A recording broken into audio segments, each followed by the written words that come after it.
అశోక్ నగర్లో నిరుద్యోగుల మెరుపు ధర్నా 10వ పేజీలు వచ్చింది ఆయనకు. ఆంధ్రజ్యోతి ఆయనకు 10వ పేజీలు రాసింది. తీసుకుపోయి 14వ పేజీ ఇంత రాయిపోయినాం. ఈనాడులో ఉందా? ఈనాడులో వార్తలు ఏ పేపర్లో వార్తలేదు. వెలుగులో అసలే ఉండదు, వాళ్ళ పేపరే కాబట్టి. కనీసం నమస్తే తెలంగాణలో రాసిండా?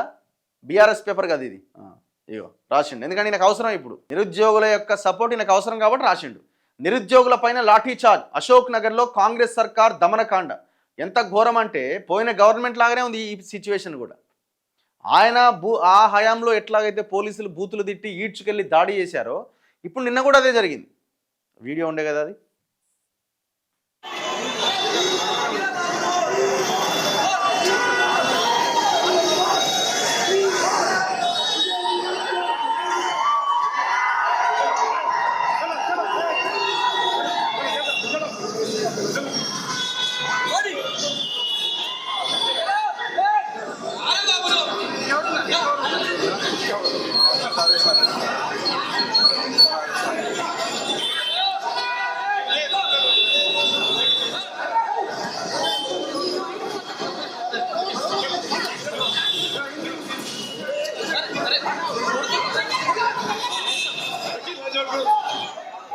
ఎవడాడు?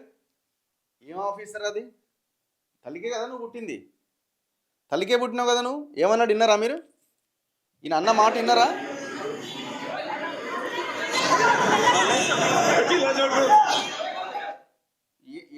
ఏ పోలీస్ స్టేషన్ ఈయన కానిస్టేబులా? నాకు తెలిసి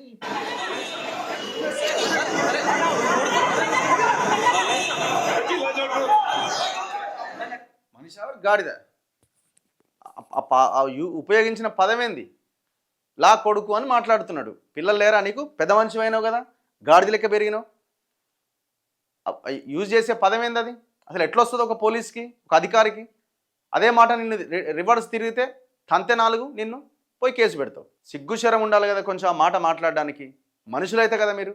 అసలు ఎట్లా వస్తుంది ఆ పదం? నీ నోటి నుంచి ఎట్లా వస్తుంది? తల్లికే కదా నువ్వు కూడా పుట్టింది. ఇప్పుడు మరి జాబ్ క్యాలెండర్ వేస్తా ప్రతి సంవత్సరం అని చెప్పిన ఆయన ఏమనాలా? నువ్వు ఎందుకు వేయలేదు, హామీ ఎందుకు నిలబెట్టుకోలేదని ప్రొటెస్ట్ చేస్తే బండబూతులు తిట్టుకుంటా కొడుతున్నారు వాళ్ళని.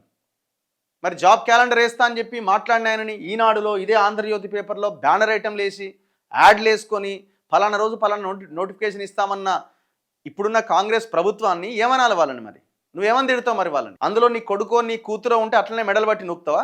మనుషులకు గాడిద లెక్క పెరిగినావు.